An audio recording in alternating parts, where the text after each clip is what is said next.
एक गांव में नीरज नामक एक सुंदर बालक था। वो अपने पिताजी, विमाता और उनके 2 बेटियों के साथ रहता था। उनके नाम थे रम्या और चित्रा। उसकी विमाता और उनके बेटियां नीरज की ओर बहुत कठोर रहते थे। घर के सारे काम उनकी बेटियों से नहीं बल्कि नीरज से करवाती थी। नीरज, कहाँ हो तुम? सुबह मेरे लिए उठने के बाद चाय लाना भूल गए क्या?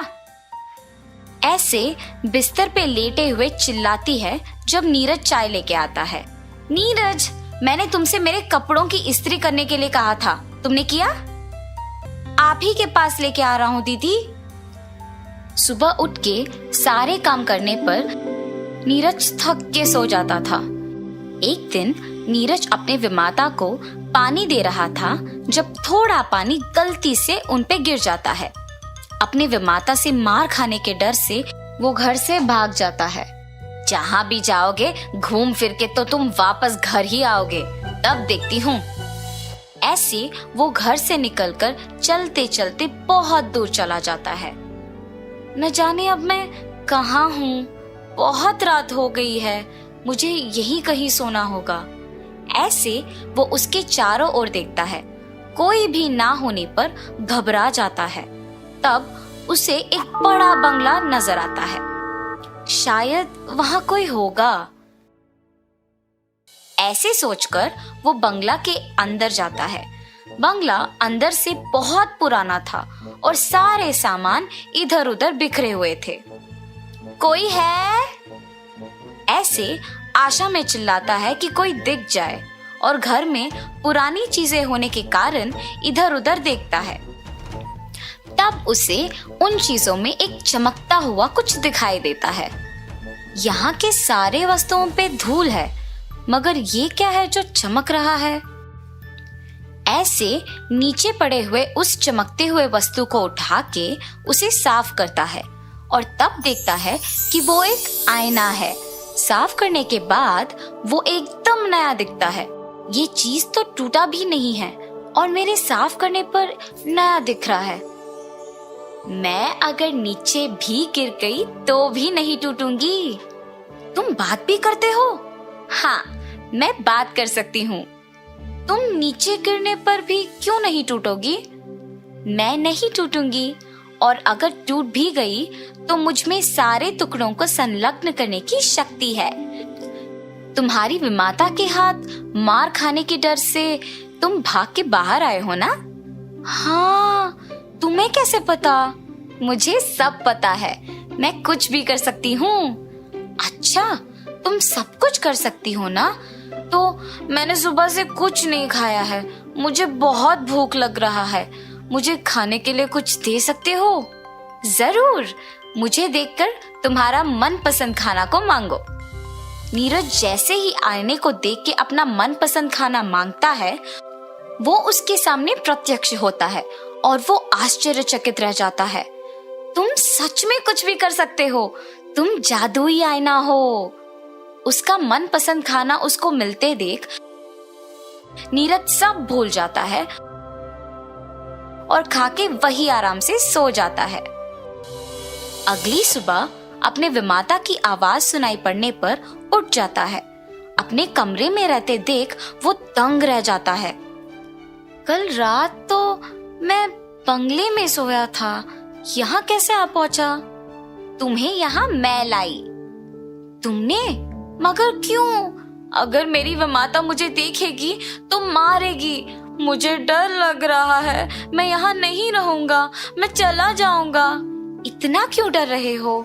क्या तुम्हारी विमाता अच्छी नहीं है? मेरी विमाता बहुत अच्छी है, पर उनको मैं पसंद नहीं हूँ। अगर वो मुझे पसंद करती तो मेरी बहुत अच्छी देखभाल करती।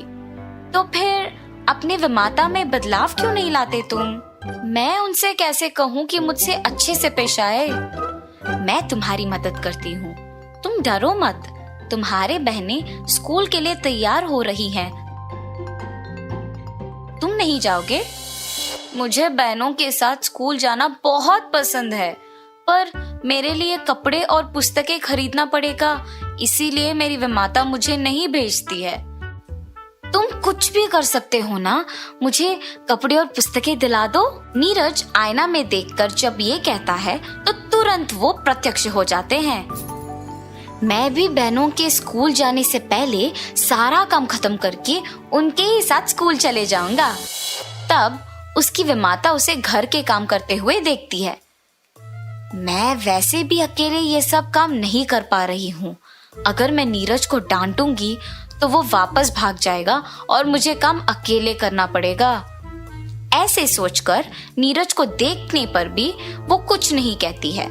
नीरज स्कूल जाने की उत्साह में अपने विमाता के बारे में भूल जाता है।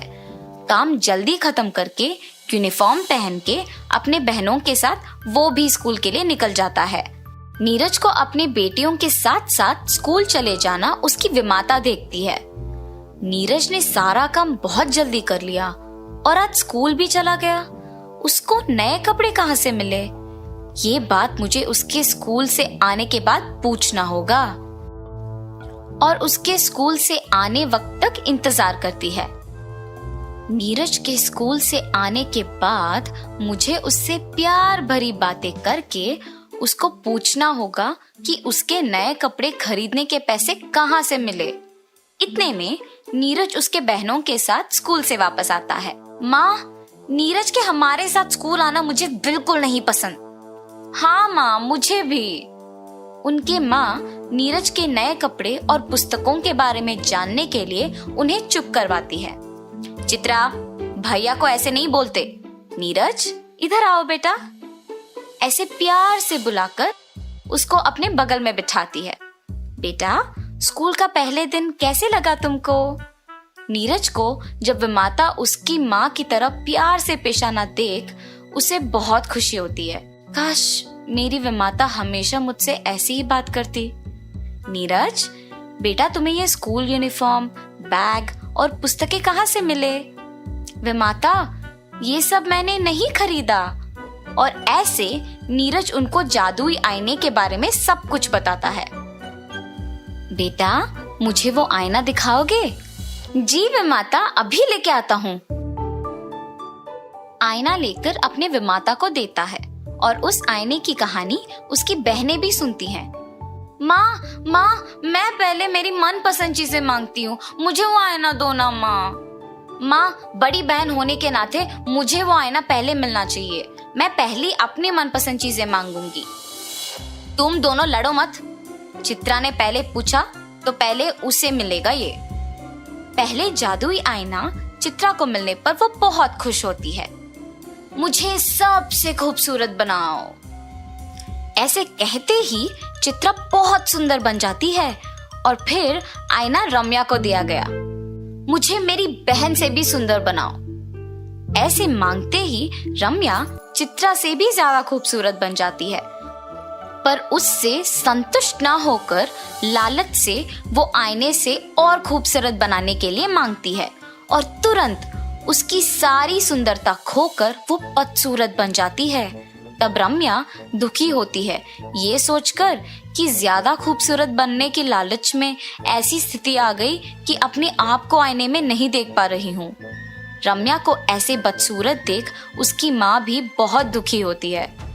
अपनी बहन और विमाता को दुखी देख नीरज जादुई आईने को अपने हाथ में लेके खुद अपनी बहन को सुंदर बनाने के लिए मांगता है। तुरंत उसकी बहन खूबसूरत बन जाती है। रम्या के लिए नीरज ऐसे मांगते देख उसकी विमाता को समझ आता है कि वो अपनी बहनों को और उन्हें कितना प्यार करता है और नीरज के साथ उसके बुरे बर्ताव के लिए अफसोस करती है। तब से नीरज को भी अपने बेटियों के समान प्यार करती है, उसे स्कूल भी भेजती है। ये सब देख नीरज भी बहुत खुश होता है। ये सब उस जादुई आईने के वजह से हुआ है। ऐसे सोचकर वो खुशी खुशी अपनी जिंदगी जी लेता है।